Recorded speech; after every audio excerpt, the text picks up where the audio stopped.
I'm here. Sorry, I'm late. Oh my gosh, you guys. All right, no excuses. Since Facebook went to, I'm going to blame Facebook. Facebook went to Meta and they changed things around, and I have to relearn it every time. And I'm 60 years old. I don't know how to stuff, so I've called Pam, and here we are. But you know what? Have faith is our topic. So I had faith that I could do this, and I did it. So hallelujah. Raise the roof, baby. Have faith. What does that mean? Faith is a little word, but it has such a huge meaning, and it can change our lives. Faith is so much more than just belief. You know, belief is, yeah, I think so. I think that'll happen. But you kind of like hedge your bets. You know, it's like, I believe it. It's true. But when you have faith, I believe it. I know. It's the difference between thinking something is true and knowing something is true. That's what faith is. Vivekananda was a great teacher, and in Vedanta, he kind of brought Vedanta to the West when he came here. And he said, you can't have faith in God until you have faith in yourself.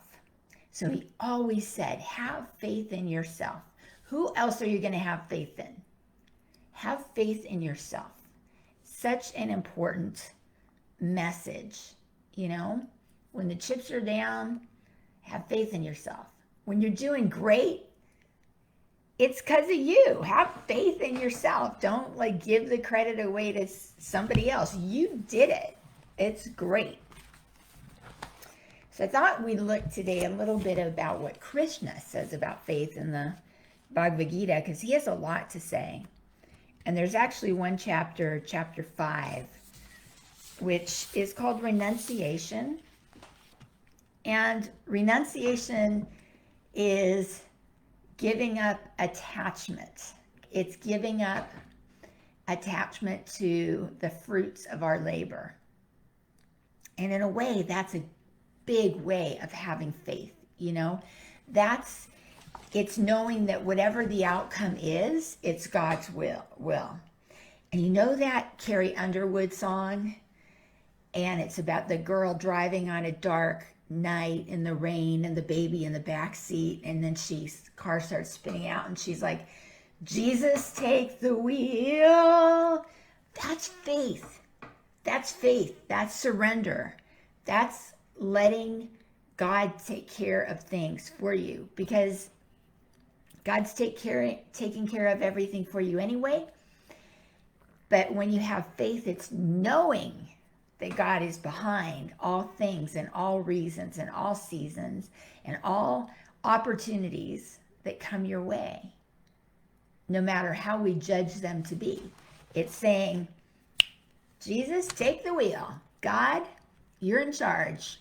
Mom, it's up to you. Mother's will. That's faith. And that is the best, because it will get you through anything. It will get you through anything. Having faith teaches us to have patience. Having faith teaches us to have acceptance. You know, having faith teaches us to have gratitude. There's so many amazing things that come with this one quality. There's another chapter 17 of the Gita that when we did the song, and you can see the music video on youtube.com/coffeetalk, where it says, Om Tat Sat, have faith that's true. Om Tat Sat, have faith that's pure. Om Tat Sat, have faith it's have faith that's strong, have faith that's true, have faith that's pure. And then Krishna says, and I'm here for you. When you have faith, God is there for you. God is there for you anyway, right? God is there for you all the time. But when you have faith, you know God is there, and God can rush to your side and be there and make things so much easier for you. So having faith is having that, conviction that whatever happens, it's going to be okay. Okay, so in chapter 5, let's see, he says, Krishna says, life is full of opposites that take us off our course. We move towards lust or hatred by an invisible force. So those are our desires swinging us towards desire or aversion. And we want to take the middle path. And he says, giving up desire and letting aversion drop away breaks up the clouds of delusion that colors the sky gray. He's saying it helps us see more clearly when we understand that our desires tie us to the material plane, whatever it is we want or whatever it is we don't want. Those are the things that keep us stuck here on earth. Those are the things that make us think that our goal is something material, is something worldly. That's not the way it is at all. When we give up those desires, we can see clearly. The clouds part. There's a clear blue sky. The going is smooth. Road is clear. Nice. Smooth sailing. There's a thing. He says, Arjuna is asking him, should I take action or should I meditate or what do I need to do? And he says, Krishna says, take the path that calls to you and follow it through all its bends. Seekers meet and find that in the same freedom, both paths end. So it doesn't matter if you have faith by working really hard, doing what needs to be done, and knowing that without any attachment to the results, you're going to be fine no matter what happens. And he also says, pray about it and know that God's by your side and have that faith and conviction, but also take the steps. Okay? Let's see. He says, when the heart is made pure and the senses are tamed, when the body is obedient and in all Atman is named, in all God is named. So it's like giving God credit.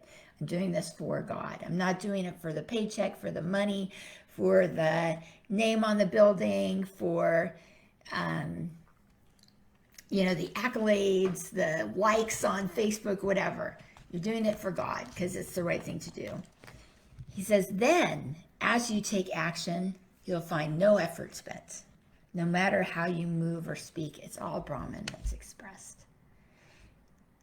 Life becomes easier for us because when we have that faith, it's easier for God to move through us. We're not fighting it anymore. We're not saying, this is the way I want it to be. Who's the I anyway, right? Who's the I, this ego? No, we're saying, this is for God. Let God's will be done. Jesus, take the wheel. I'm in it with you. Move through me. Work through me. I'm here for you. This is what Krishna says to Arjuna. I'm here for you. We can show up and be here, be present, so that God can work through us. That is having faith. That is having really good faith. So let's see. He says, the enlightened have a peace of mind that keeps them calm and balanced. Unfazed by the good or bad in life, they remain in Atman's bliss. When you aren't pulled in those two directions, when you have this balanced life, when you trust that everything's taken care of and you're on the right path, that, God is showing you the way, you have the bliss. You have the bliss that you're looking for. It's right there in your heart. It's right there where it's meant to be. It's as simple as that, and it's as difficult as that at the same time. because we have to get out of our own way. You know, we have to have faith in ourselves, knowing we can do it, and have faith in God to know that God's got our back and that God is going to make sure that the best possible outcome for us happens. Not what we think the best possible outcome is, what God knows the best possible outcome is for our spiritual growth. Because that's what it's all about. We're here on this earth for our spiritual growth. No other reason. We might think we're here to get married and have babies and have a job and buy a house and, you know, have the latest fashions or whatever. Distractions, distractions, distractions. As soon as you start evolving spiritually, getting spiritually mature, you'll see that those things don't sustain us. They don't bring the bliss that God brings to our lives. So when we start knowing who we are, we have faith in who we are, and then we know our intricate, beautiful, perfect connection with the divine. And how can we not have faith in that? How can we not? So I'll just leave you with that, and I'll say, Om Tat Sat, Om Shanti Shanti Shanti. Thanks for joining me. Bye.